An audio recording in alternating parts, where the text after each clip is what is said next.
Jessica was never one to suspect trouble where there wasn't any. At 35, she had always prided herself on being level-headed and rational, especially in her marriage to Matt. They had been married for 3 years, and while things weren't always perfect, she loved the life they had built together. Their cozy home, shared weekend routines, and occasional travel all felt like the foundation of something solid. Jessica had become even happier recently. That's why, when she first noticed a subtle shift in Matt's behavior, she brushed it off as stress from work, or just a passing mood. It started on a Wednesday evening. Jessica had been running late at the office, finishing up a deadline for a particularly demanding client. By the time she got home, it was almost 7:30. She walked into the house to find the smell of barbecue wafting through the air, a sound of distant laughter carrying from the backyard. Confused, she paused in the kitchen, listening. She knew Matt had mentioned his parents might drop by, but she hadn't expected a full-blown gathering. Jessica stepped outside to find Matt standing by the grill, his family scattered around the patio. His younger sister, Lindsay, was chasing her toddler near the garden, and his parents were sitting at the outdoor table with plates of food. It was a pleasant surprise, though Jessica was slightly annoyed Matt hadn't told her about it. She'd hoped for a quiet evening after a long day. "Hey, there she is," Matt said, flashing his usual charming smile as she walked over. "You're just in time." Jessica smiled back and greeted everyone, but her words caught in her throat when she saw someone she didn't expect. Sitting comfortably on the bench, holding a glass of wine, was Rachel. Rachel, Matt's ex-wife. Jessica blinked, almost convinced she was imagining things. It wasn't that she hadn't heard about Rachel before. In fact, when she and Matt had first started dating, he had been upfront about his past. His marriage to Rachel had ended 5 years earlier, and while there had been some initial tension, he assured Jessica that things were amicable now. He rarely brought her up, though, and as far as Jessica knew, they hadn't seen much of each other since the divorce. Jessica hesitated for a moment before walking over, forcing a polite smile. "Hi," she said, her tone light but cautious. Rachel turned to her, her smile as easy as if they were old friends. "Jessica, right? It's so nice to see you again." Jessica nodded. The last time she'd seen Rachel had been at their wedding. She had shown up to drop off a gift for Matt, a bottle of bourbon he'd apparently always loved. It had been a brief and cordial interaction, but now, seeing her casually seated at their family barbecue, Jessica felt an unfamiliar knot of discomfort in her stomach. "You too," Jessica said, glancing at Matt. He was focused on flipping burgers, avoiding eye contact. As the evening wore on, Jessica tried to shake the awkwardness she felt. Rachel was perfectly pleasant, chatting easily with Matt's parents and cracking jokes with Lindsay. She even brought dessert, some kind of fancy pie she had apparently made from scratch. Everyone seemed thrilled to have her there, and Jessica couldn't help but feel like an outsider in her own home. After dinner, she found a moment to pull Matt aside in the kitchen. "Hey," she said quietly, careful to keep her tone neutral. "Why didn't you tell me Rachel was coming?" Matt glanced at her, then back at the plate he was rinsing. "I didn't think it was a big deal. She and my mom were talking the other day, and I guess she mentioned she hadn't seen everyone in a while. Mom suggested she come by tonight, so I said sure." Jessica stared at him, baffled. "You didn't think to mention it to me?" Matt shrugged. "I didn't want to bother you with it. I know you've been swamped at work." "That's not the point," Jessica said, trying to keep her voice steady.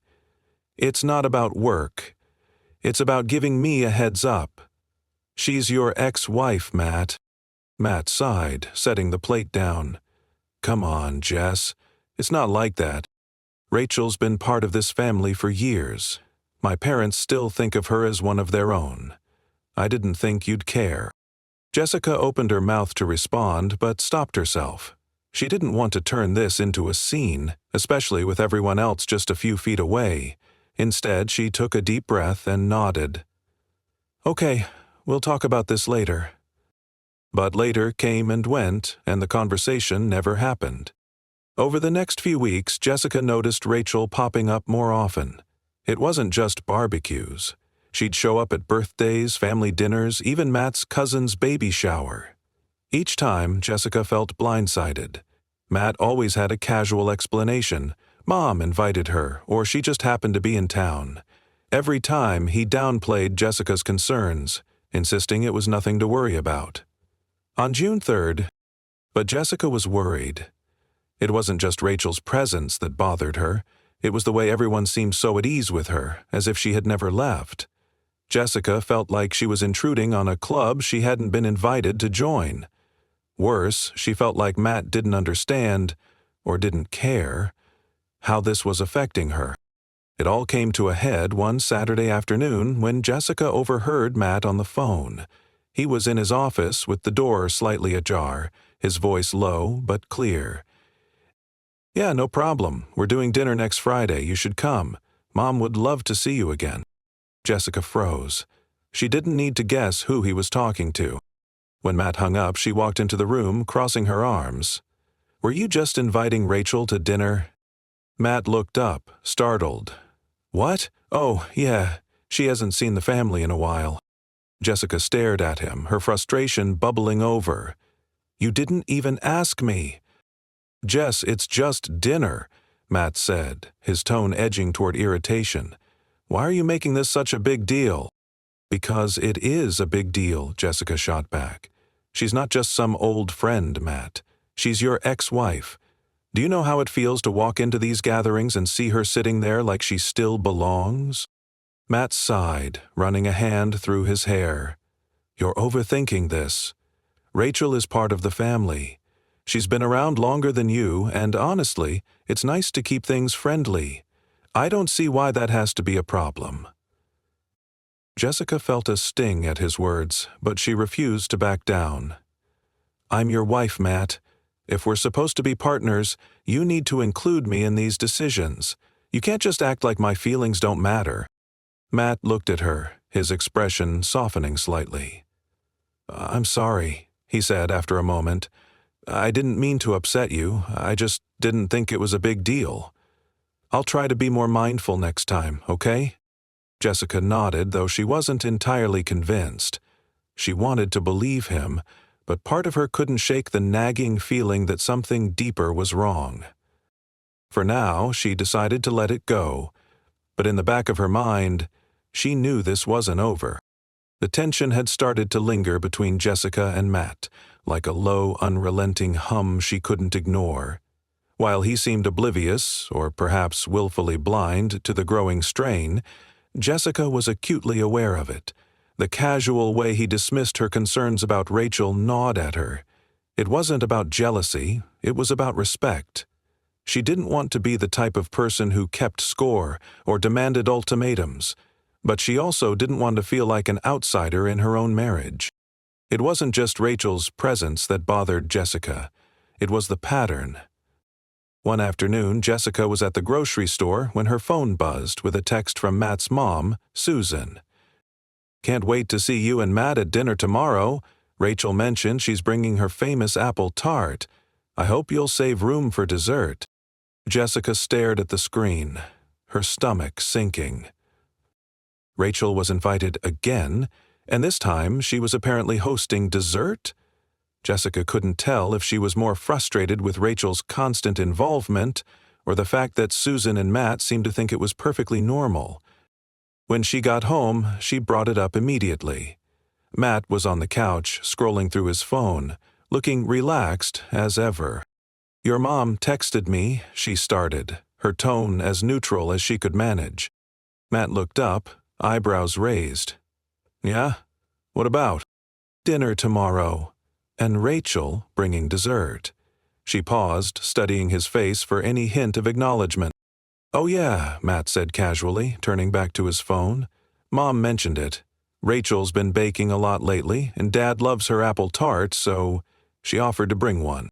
Jessica crossed her arms, standing in front of him. "Why didn't you tell me she was coming? Again?" Matt sighed, setting his phone down. "Jess, we've been over this. It's not a big deal. She's close with my parents. They invite her sometimes, and that's their choice. I don't see why this keeps upsetting you." Because it feels like no one's even considering my feelings, Jessica said, her voice firm but not raised. She's your ex-wife, Matt. I don't care how close she is with your family. This is our marriage. I shouldn't have to keep finding out she's coming after the fact. Matt leaned back, rubbing the back of his neck. Look, I get that it's not ideal for you, but it's not like I'm sneaking around with her or anything. She's just part of the bigger picture, you know? It's not something I can just turn off because we got married. Jessica felt a lump rise in her throat. She wasn't sure what frustrated her more, his dismissiveness or his refusal to understand why this hurt her. "Do you even realize how it feels for me?" she asked after a moment. "To walk into these dinners and see her sitting there like she's still part of the family? To hear your mom gush about her apple tart or your dad joke about the old days? It's like I'm the guest, not her." Matt frowned, as if her words had finally hit a nerve. "That's not true. You're my wife. Everyone loves you." "Then why do I feel like I'm competing with someone who shouldn't even be in the picture anymore?" Jessica shot back, her voice cracking slightly. The room fell into a heavy silence. Matt looked at her, his expression softening slightly, but he didn't respond. Instead, he stood up and walked into the kitchen, muttering something about needing water. Jessica didn't follow him. The next evening at dinner, Jessica tried to act normal. She greeted everyone with a smile, made small talk with Lindsay, and even complimented Susan on the roast chicken. But when Rachel walked in, carrying her tart and looking effortlessly put together, Jessica's chest tightened. Rachel was as polished as ever, with her sleek blonde hair and tailored blazer that made her look like she'd stepped out of a catalog. She greeted everyone with warm hugs, even giving Jessica a quick, friendly one. "I hope you saved room for this," Rachel said with a laugh, setting the tart on the counter. "It's Dad's favorite." Jessica glanced at Matt, who was already chatting with his dad about the game on TV. She felt invisible, like no one even noticed how awkward this situation was for her. At the table, Rachel told a story about a recent trip she'd taken to Europe, and everyone listened intently. Jessica sat quietly, picking at her food, while Matt's mom and dad peppered Rachel with questions. She couldn't help but notice how seamlessly Rachel fit into the conversation, as if she had never left. After dinner, Rachel stood up to serve dessert, and Susan beamed at her. "You've always been such a talented baker," she said, her voice dripping with affection. Jessica bit her tongue, but the knot in her stomach tightened. When Rachel handed her a slice of the tart, Jessica forced a polite thank you and took a small bite. It was, annoyingly, delicious. Later that night, back at home, Jessica sat on the edge of the bed, her frustration bubbling to the surface. "Matt, we need to talk," she said as he came out of the bathroom, brushing his teeth. "About what?" he asked, his tone already tired. "About Rachel," Jessica said firmly. "This isn't working for me. I can't keep doing this, showing up to family events and finding out she's invited after the fact. It's disrespectful." Matt frowned, sitting down beside her. "Jess, I told you, it's not like I'm going behind your back. My mom invites her most of the time, not me." "That's not the point," Jessica said, her voice rising slightly. "The point is, you're not standing up for me. You're not setting any boundaries. I shouldn't have to keep explaining why this is a problem." Matt sighed, leaning back against the headboard. "What do you want me to do? Ban her from family dinners? Tell my parents they can't invite her?" "I want you to prioritize me," Jessica said, her voice firm. "I want you to acknowledge that this makes me uncomfortable and actually do something about it instead of brushing it off." Matt didn't respond right away. When he finally spoke, his voice was quiet. "I don't want to hurt anyone's feelings, Jess. My parents love her. She's been part of their lives for years. If I tell them to stop inviting her, it's going to create a whole mess." Jessica stared at him, her heart sinking. "So you'd rather hurt my feelings than deal with a little discomfort?" Matt's silence was answer enough. Over the next few weeks, Jessica began to notice other things that bothered her. The way Matt would light up when Rachel told a funny story, the inside jokes they still shared, relics from a life before Jessica. The way his mom always seemed to compare her to Rachel, even if she didn't mean to. Jessica wasn't a naturally jealous person, but this was starting to feel less like insecurity and more like a genuine imbalance. She had married Matt, not Rachel's shadow, and yet everywhere she turned, there Rachel was. At the dinner table, in the family group chat, even in Matt's stories about the past. She tried to talk to Matt again, but every conversation ended the same way, with him insisting that Jessica was overreacting and that Rachel was harmless. Jessica started to feel like she was losing herself. She hated how much this was consuming her thoughts, but she couldn't let it go. Something had to change. And if Matt wasn't going to take action, she realized, then maybe it was time for her to take matters into her own hands. Jessica had always prided herself on being calm and level-headed, but after weeks of feeling dismissed and sidelined, she was no longer willing to stay silent. It wasn't just about Rachel's presence anymore, it was about the message it sent.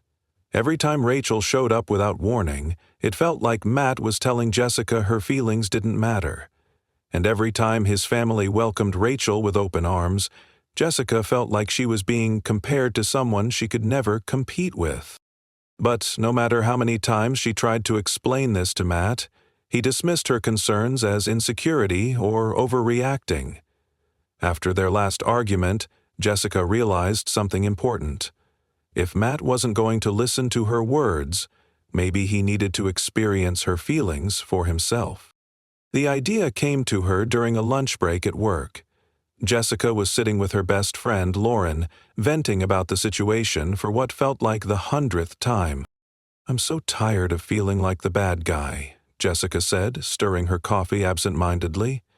"It's like I'm being unreasonable for not wanting his ex-wife at every family dinner." Lauren raised an eyebrow. "Have you ever thought about flipping the script?" "What do you mean?" Lauren leaned forward, her voice low and conspiratorial. "You've told him how you feel, right? And he doesn't get it. So maybe it's time to show him. Invite someone to a family event who he might not be thrilled about. See how he likes it." Jessica's first instinct was to laugh off the suggestion, but as the idea sank in, she realized Lauren might be onto something. Maybe Matt needed a taste of his own medicine to understand how it felt to be blindsided and uncomfortable. That evening, as Jessica scrolled through her contacts, her eyes landed on a name she hadn't thought about in a while: Ryan. Ryan had been her college boyfriend. They had dated for 3 years before breaking up amicably. Since then, they'd stayed friendly, occasionally liking each other's posts on social media or exchanging a quick message on birthdays. He was charming, good-looking, and, most importantly, still single. If anyone could make Matt uncomfortable, it would be Ryan.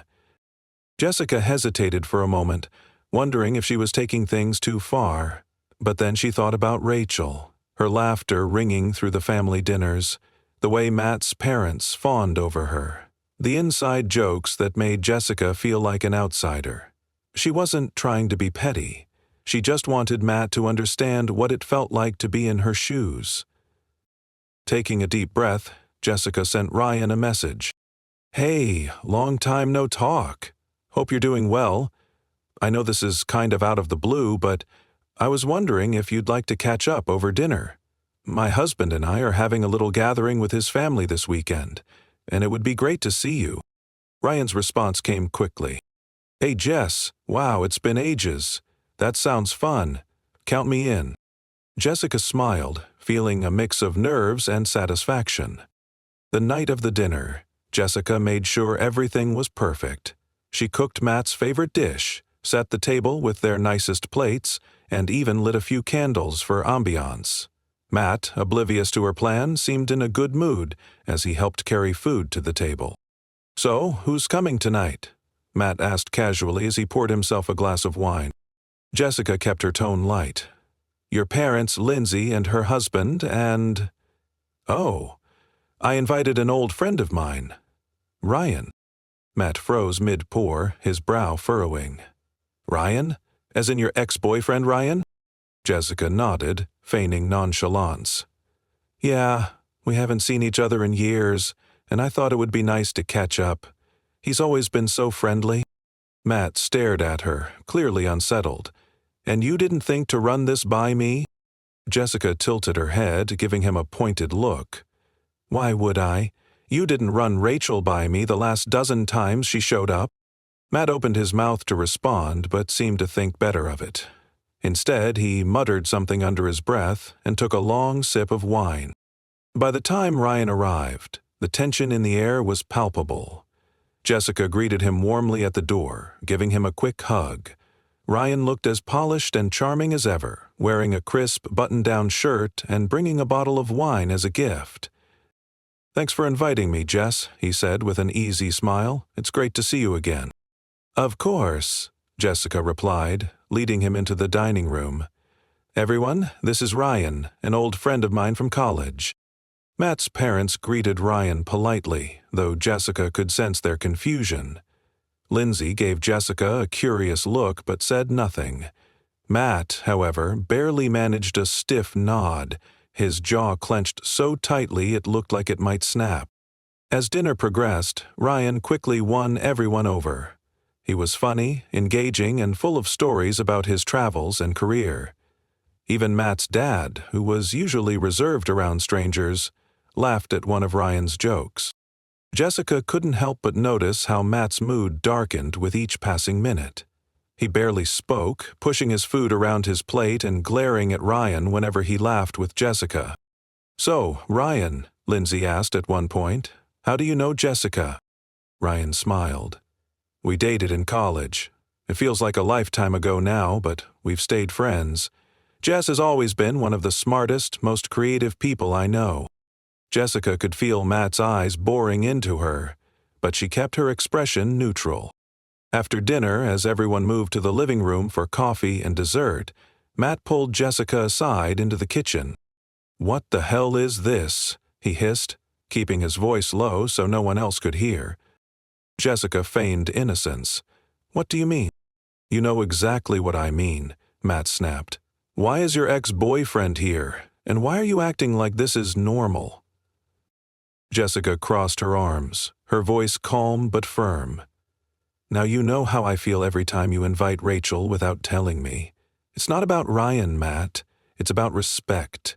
I wanted you to understand what it feels like to have someone from your past show up and take over. Matt stared at her, his anger giving way to something more complicated. Guilt, maybe? Or realization? This is different, he said weakly. How? Jessica challenged. Because it's happening to you instead of me? Matt didn't have an answer. By the time the evening ended and everyone had left, the silence between Jessica and Matt was deafening.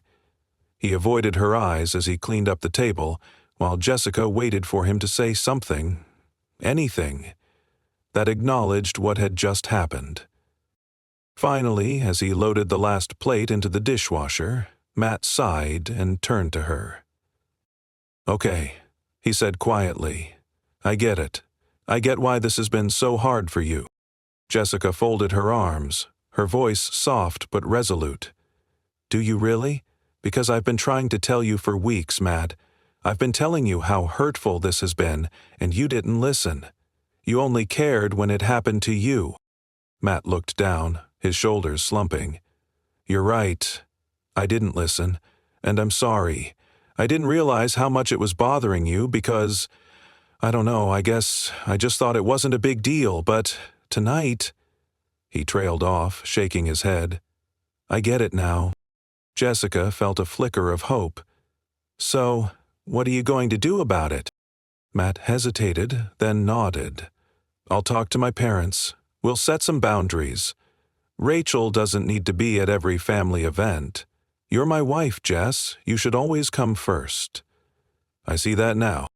Jessica nodded, her heart softening slightly.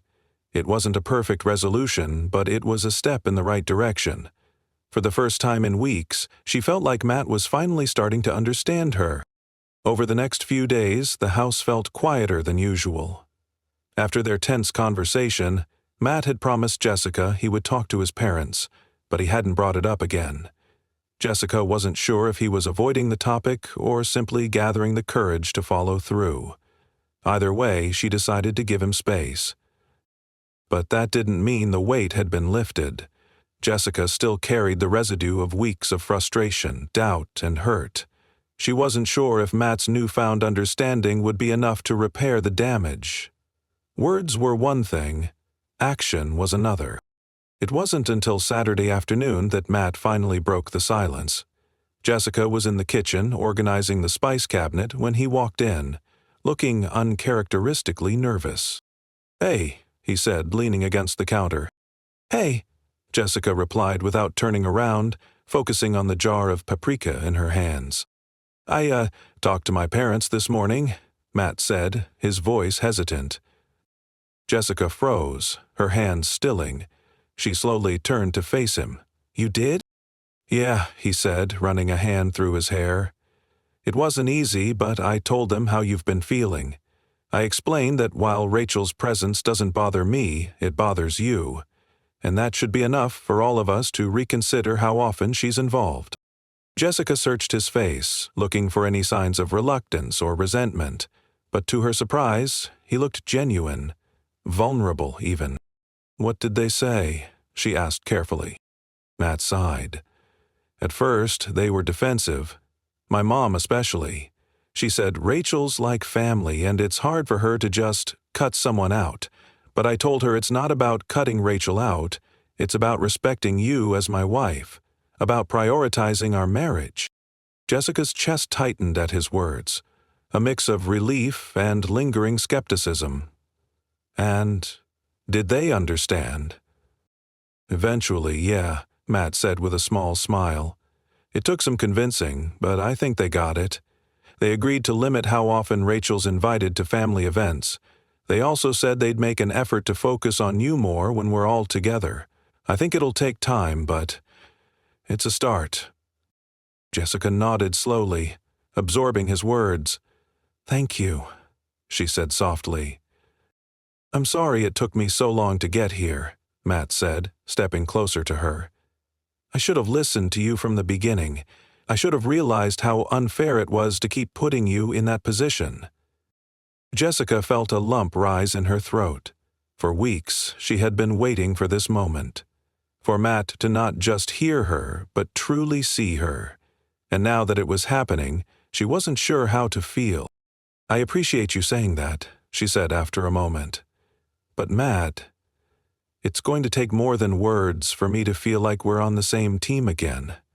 I need to see that you're willing to stand up for me, not just to your parents, but to anyone who makes me feel like I'm less than a priority in your life." Matt nodded, his expression serious. "You're right, and I will. I promise, Jess." The first test of Matt's promise came the following weekend. Susan had invited everyone over for a casual lunch, and this time she had given Jessica a heads up. Rachel wouldn't be attending. Jessica felt a mix of relief and wariness. Relief that the conversation seemed to have made an impact, and wariness that the peace might be temporary. When they arrived at Susan and Tom's house, Jessica noticed an immediate difference. Susan greeted her warmly, asking about her work and complimenting her outfit. Tom chimed in with a joke about how Matt was lucky to have married someone so patient. Jessica smiled, but she was cautious. She didn't want to let her guard down too quickly. As the afternoon went on, Jessica began to feel more at ease. The conversation flowed naturally, and for the first time in a long time, she didn't feel overshadowed by Rachel's presence.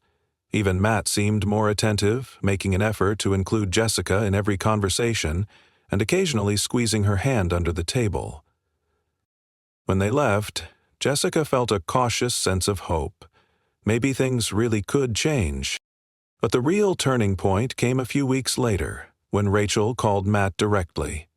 Jessica overheard the conversation from the living room, her heart sinking as soon as she recognized Rachel's voice.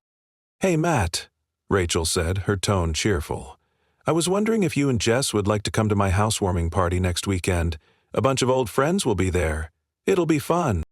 Jessica braced herself for Matt's response, half expecting him to agree out of habit. But to her surprise, he hesitated. "Thanks for inviting us, Rachel," Matt said, his voice polite but firm, "but I think we'll have to pass." "Oh," Rachel said, clearly caught off guard. "Are you busy?" "Not exactly," Matt replied. "It's just, Jess and I have been working on setting some boundaries, and I think it's best if we keep things separate for a while." There was a pause on Rachel's end, and Jessica held her breath, waiting to see how she would react. "I see," Rachel said finally. Her voice sounded neutral, but there was an undercurrent of hurt. "Well, I understand. Thanks for being honest." When Matt hung up, he turned to Jessica, his expression uncertain. "Was that okay?" Jessica stood up and walked over to him, wrapping her arms around his waist. "That was more than okay," she said, her voice thick with emotion. For the first time in months, Jessica felt a sense of clarity. Matt wasn't perfect, and neither was their marriage, but he had shown her that he was willing to grow, to listen, and to prioritize their relationship. In the months that followed, things continued to improve. Rachel's involvement with the family became more occasional, and when she was present, Matt made a point of ensuring Jessica felt supported and included. Susan and Tom also warmed up to Jessica in new ways, making an effort to focus on her strengths and contributions instead of reminiscing about Rachel. But perhaps the biggest change was in Jessica herself. She realized that while Matt's actions had hurt her, she also needed to take responsibility for her own happiness. She started therapy to work through her feelings, finding healthier ways to communicate her needs without letting resentment fester. One evening, as they sat on the couch together watching a movie, Matt turned to Jessica and took her hand. "Do you think we're in a better place now?" he asked softly. Jessica looked at him, her heart full of both gratitude and lingering vulnerability. "We're getting there," she said honestly. "It's not perfect, but it feels like we're finally on the same side." Matt nodded, squeezing her hand. "I'll keep trying, Jess. I'll always keep trying." For the first time in a long time, Jessica believed him.